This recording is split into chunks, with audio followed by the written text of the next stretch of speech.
So let's talk about why people shrink as they age, especially women. Women actually shrink more than men. Why is that, and what can we do to prevent that? You don't want to wait until you're 2 to 3 inches or 4 inches shorter and try to reverse that.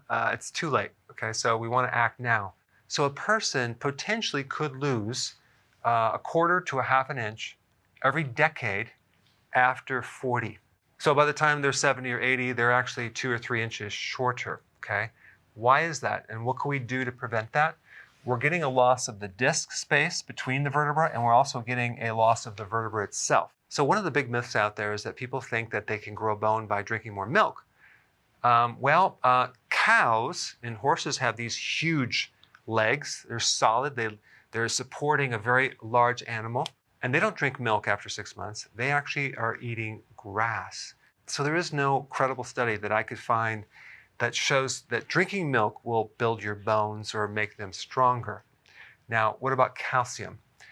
Well, there's a problem with calcium, especially if postmenopausal women take calcium to prevent bone loss, especially if it's calcium carbonate. They increase their risk of getting heart attacks.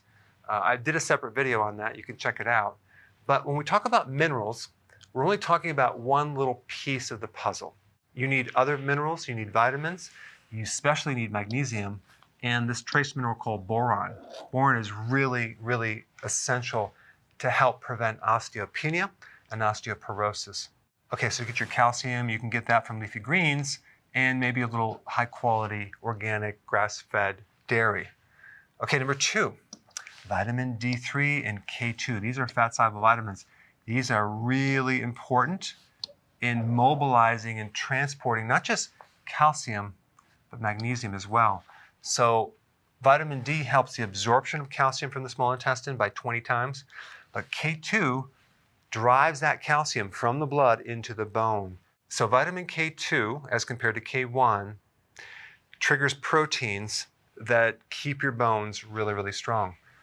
Where do you get K2 from? Well, from fatty foods, which a lot of people are on low-fat diets and they don't get enough K2. Vitamin D3, you get it from the sun, but of course, as you age, you don't get enough absorption through the skin. And you have to actually be in the sun for a certain amount of time and expose enough of your body to the sunlight to get what you really need from vitamin D3. So my recommendation is to take both of these as a supplement, especially if you're getting older and you just want to make sure you're getting enough to avoid osteopenia, things like that. This is a big one, number 3, low estrogen, okay? And I'm talking about women after menopause. So when you're low in estrogen, it's going to be harder to build bone. You actually break bone down more than you're building it back up. But this is usually coming because the adrenal glands, which are supposed to be backing up the ovaries during menopause, are not making enough estrogen. So you have the ovaries and the adrenal glands that make estrogen. Going into menopause, if your adrenals are too exhausted, as in adrenal fatigue, you get this situation where you get too much cortisol and not enough estrogen production, thus hot flashes and other problems. But cortisol, if too high, can create a catabolic effect and start breaking down bone.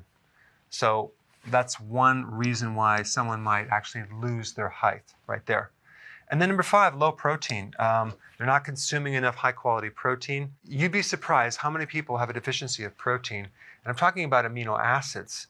At least 50% of most protein foods end up as waste. So when you consume protein, you have the quality of protein, where it comes from, and then you have the other factor of how many essential amino acids that are in there. You're supposed to have 8 essential amino acids.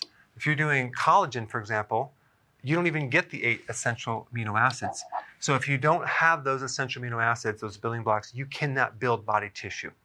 Same thing with branch amino acids. And then if you don't have enough stomach acid, that's another factor for not digesting. If you have gut issues, there's a lot of issues with this right here. I'll cover this in another video very soon. Let's say you're not exercising, okay? Exercise does help prevent bone loss because you're adding a stress and your body is compensating by making it stronger, the whole structural frame. Number 7, growth hormone, and also something called IGF-1. I want to discuss that in this next slide. It's very, very important.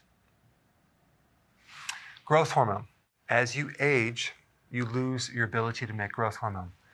The pituitary makes growth hormone, and it works through the liver, and then it triggers this other hormone called IGF number 1, which has very similar functions to growth hormone. So both of these decrease as you age. So if you're getting older and you don't have these hormones, you don't get the growth of the bone. Okay, so what can you do to maximize growth hormone?